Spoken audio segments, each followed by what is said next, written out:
Now, starting from you, Sardar, first of all, sir, let me put a very layman question. When we say that, well, the overall situation, economic situation in Pakistan is improving, perhaps things are getting better. Do you think this is a right statement, sir, or you believe that this is just a political statement? Thank you. I think it is a right statement. However, it needs to be qualified along 2-3 points, which are also very valid. And because they're valid also not for the fact that they simply are true, for the fact that the government is looking at them. The economy of Pakistan has improved given the situation, given the COVID pandemic, given what's happening because of COVID. Having said that, we're still facing a couple of inflationary issues, with some structural issues which need to be resolved as soon as possible. The government is looking at that. So when we say the economy is doing better, okay, if we say the economy is doing well, I would say we should say the economy is doing far better than it was before. However, there are issues such as inflation, such as structural issues, such as international connectivity, which we have to understand that COVID has reset the world economy, not in a good way. Indeed, not in a good way. And if this is something that this government has dealt with the world accepting that how Pakistan has dealt with this pandemic, you just have to look at any other country. Pakistan is one of the best performers. That number 3 at the moment. I mean, yeah, imagine, yeah, socially. So when you look at the economic performance during the COVID pandemic, it's a very expensive pandemic, by the way. This far outstrips the Ebola viruses, the Congo virus, and all the swine flu and everything put together. As I said on various forums, we have to bear in mind. I repeat what you asked me earlier: is the economy doing well? I'll say the economy is doing better because this COVID cost a world war. For Pakistan, it was equal to a war. That's how expensive it was in 3 months. 2 trillion rupees down the tubes just to keep things afloat. So that we have survived. Having said that, all is not well. We have to focus on our food supplies. We have to focus on our fuel supplies. We have to focus on certain aspects such as your circular debt, which needs to start. It needs to be brought down very quickly. Now that is the actual issue. So talking about the circular debt, I mean, why should the people's money go in waste? Because that is waste. It's one of the most important factor. We talk about connectivity in the Central Asian states. You talk about coming down south from that particular place. We talk about peace in Afghanistan so that, trade can begin. But sir, if this is the standard, I'm not talking about the gauge issue. That is another huge issue. That how would that be transported? Either you'll have to change your gauge, or other countries won't be changing. Iran, for that matter, sir. Over here, the moment you ask anybody, for example, if somebody is selling tomatoes, and you'd say that why the price, I mean, suddenly just doubled within a matter of a week or something. They would say supply, and especially say transportation, petrol is so expensive. Now, that relation of that particular amount which was increased as far as petroleum products is concerned, I mean, that effect should be this much, but it is this much. That's the unfortunate part. And they always end up blaming for the transportation. Over here, sir, I think Pakistan is perhaps the only country where either it's the NLC or the private companies which are transporting more cost, more road damage, more vehicle cost as well, more pollution.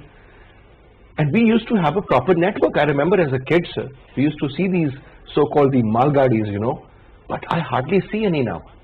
I mean, don't you think this is an area, I mean, because again, that comes in as a white elephant, railway department, where you are pumping money, nothing is happening, nothing is coming out. Do you think, I mean, if you just end up taking it as a challenge, and just do it, for that matter, sir. You're still using those engines of 1950s, the GE electric, sir. Honestly speaking, this is what is going on. Yeah, that's true. And I'm a restructuring expert, so I mean, I know how to make changes. Because we just had a word about that, so yeah, this is where this paper comes in. Yeah, and let's just go back a few steps here. When we talk about a problem, we have to first understand its anatomy. What is the problem? Why does that problem exist? And why, when we fix it, what exactly are we trying to find? In one of my books, I described moving forward by walking backwards. You have to walk backwards. That's the only way you can move forward. Now, what does that mean? You have to have a right idea. You have to know this is what we want to achieve. These are eventually going to be the steps, and then you have to then move backwards, actually, to where you are right now. That's when you can move forward. In Pakistan, what we want is we want everything in the same breadth, which is not possible.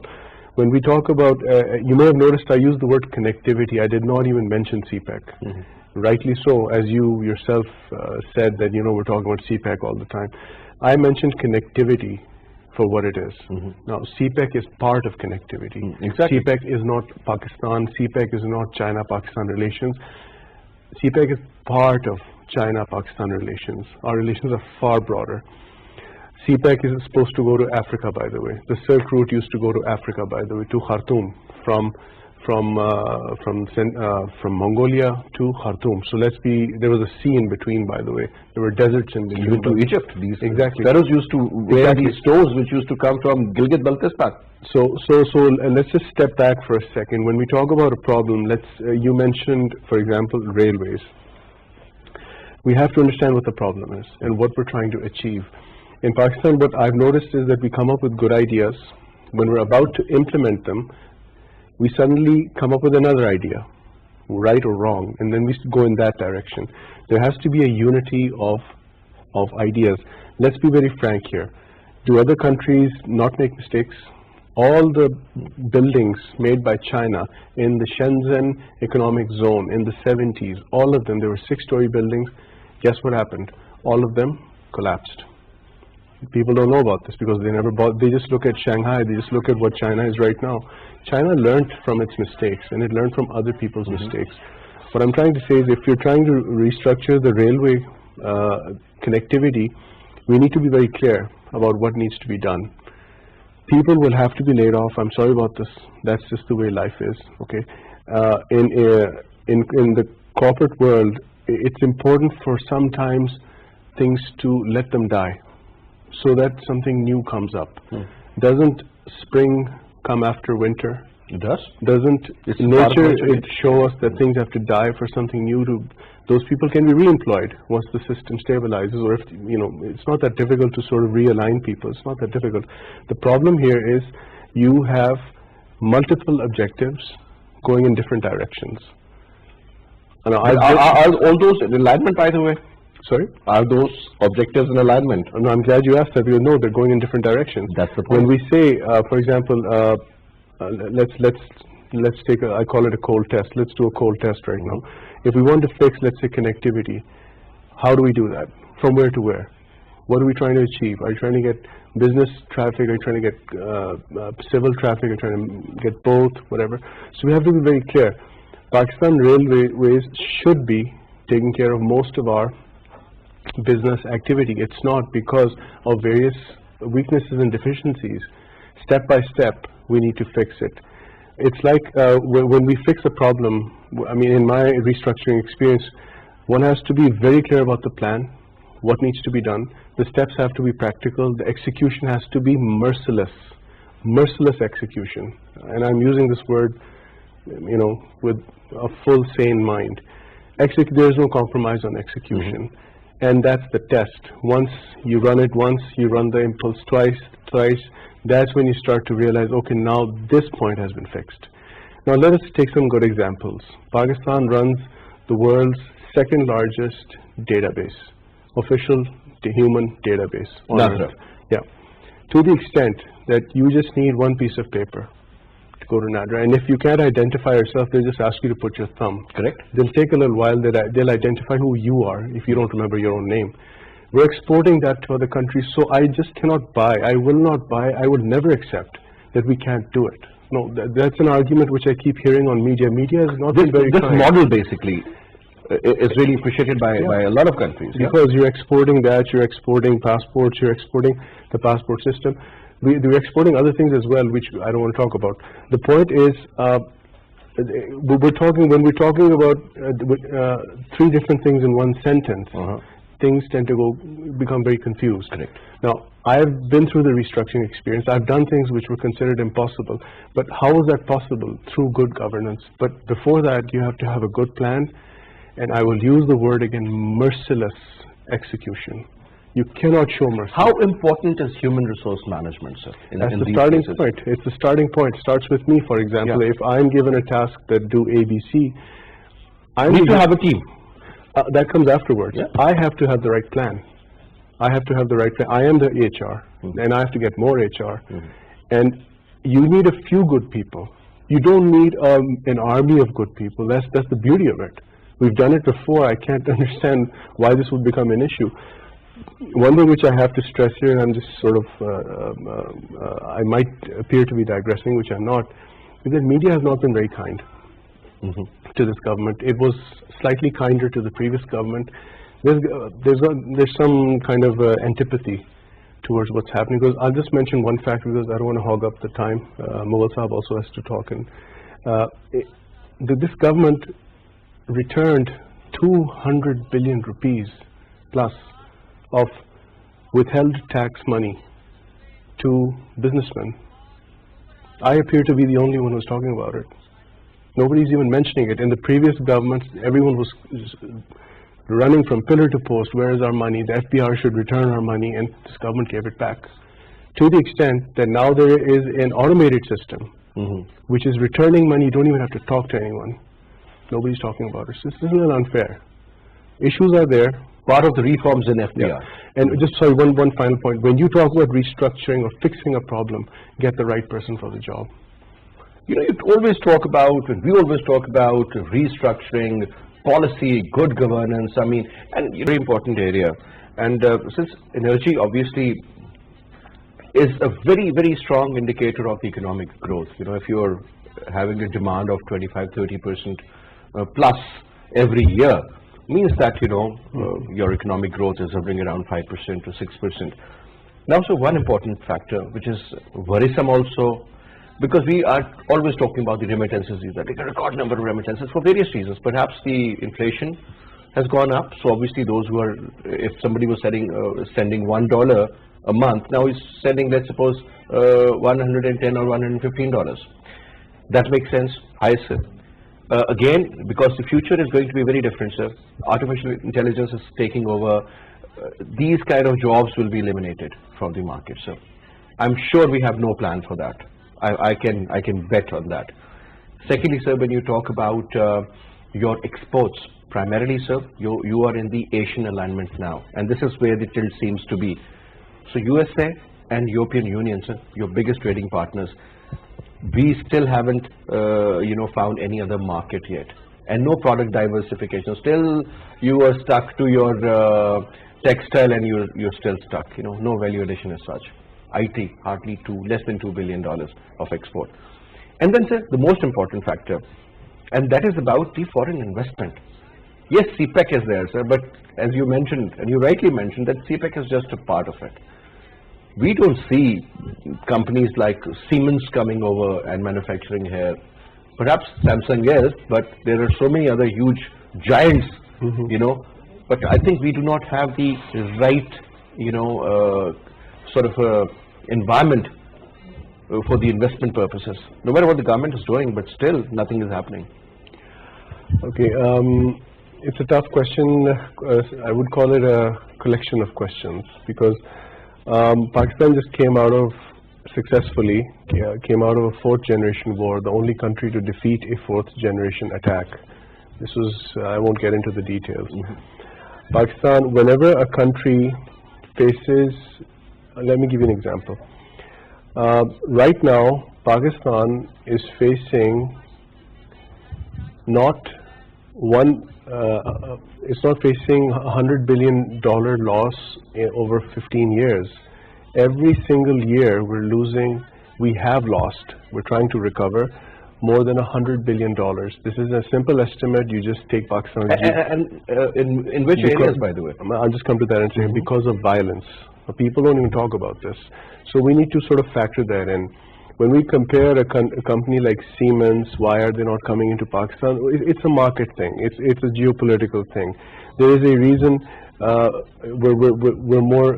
we're happier with certain Chinese companies. We're happier with Korean companies. There's a reason for that.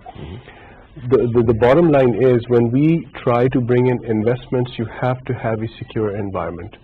You cannot just tell people to forget about the violence and this and that. You have to build things up. I'll give you 2-3 examples because I've done extensive work on this. That's why I'll just try to summarize this the best I can.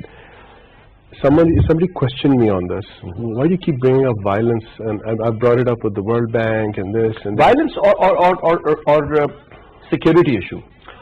It's the same thing. The violence that happened in Pakistan was not random violence. It was very specifically designed violence. It was designer violence. Why? What does that mean? Law and order situation? No, it's violence in economic areas. I've been talking about it for almost 7 years. Okay, extend that. Yeah, sure. If